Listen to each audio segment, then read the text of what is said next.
সমাজের আপনাদের যে অনেক অধিকার রয়েছে সেগুলো আগে আপনাদেরকে জানতে হবে।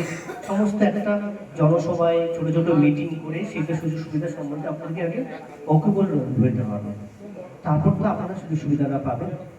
দেখুন, একজন একজন বিখ্যাত দার্শনিক বলছেন যে সমাজের প্রতিটা মানুষই প্রতিবন্ধী।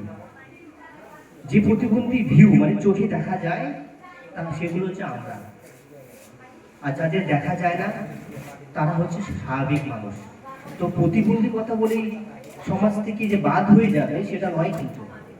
তাতে আমরা এখানে একটু যে বিষয়গুলো আপনাদের সামনে আমরা তুলে ধরবো, আমরা দেখছি যে আমাদের কিছুদিন আগে আমাদের এই মহাদেব দা, দিলীপ, মুক্তার দা আপনাদের দক্ষিণ দিনাজপুরের কুশমন্ডি থেকে অনেকদিন থেকে বলছে যে উত্তর দিনাজপুর এত সুযোগ সুবিধা পাই কেন, দক্ষিণ দিনাজপুর অনেকটা পিছিয়ে রয়েছে।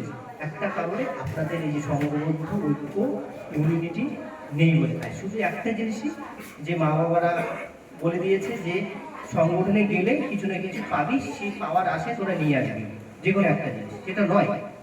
কিন্তু আমি একটা জিনিসই আমাদের তুলে ধরতে চাই যে সুযোগ সুবিধাগুলো গভর্নমেন্ট প্রোভাইড করে আমাদের পশ্চিমবঙ্গ সরকারের মধ্যে দিয়ে অধিকাংশ ভাই বোনেরাই জানেন না।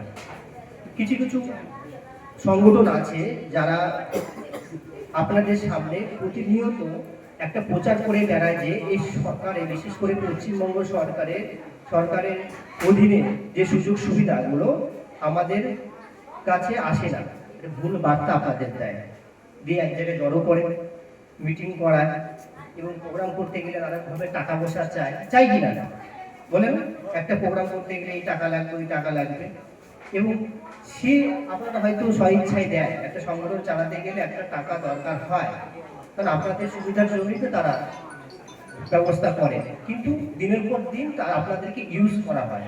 কি এই সুযোগ সুবিধা করে দেবো বলে, ওই সুযোগ ঘর পাইয়ে দেবো বলে, ভাতা করে দেওয়া বলবে বলে, টাইসাইকেল টানের মেশিন, ক্যাচার, হুইল চেয়ার দেবো বলে, কিন্তু কোনো কিছু দিতে পারে না। দিনের পর দিন আপনারা যখন যান টাকা দিয়েও পান না, তখন আপনারা হতাশ হয়ে উঠেন, গাল দেন কি সরকারকে। তাই বলি আমরা এই রায়গঞ্জ থেকে এসেছি একটা কারণে, দক্ষিণ দিনাজপুর অনেকটাই পিছিয়ে রয়েছে, উত্তর দিনাজপুর প্রায় প্রতিটা মানুষই প্রতিবন্ধীরা তার একটা ভালো জায়গায় যাওয়ার সুযোগ সুবিধা সংগঠনের মাধ্যমে পাচ্ছে। একটা হচ্ছে বিশ্ব বাংলা প্রতিবন্ধী সমিতি, আর একটা হচ্ছে দিব্যাঙ্গ কমিটি সেলের মাধ্যমে। তাই আপনারা যাতে আমাদের ভাই বোনরা বিশেষ করে অবহেলিত হচ্ছে দিনের পর দিন, কেন হবে? আমরা যেহেতু আপনাদের একই সমতালে চলি, একটা যেটা পাচ্ছে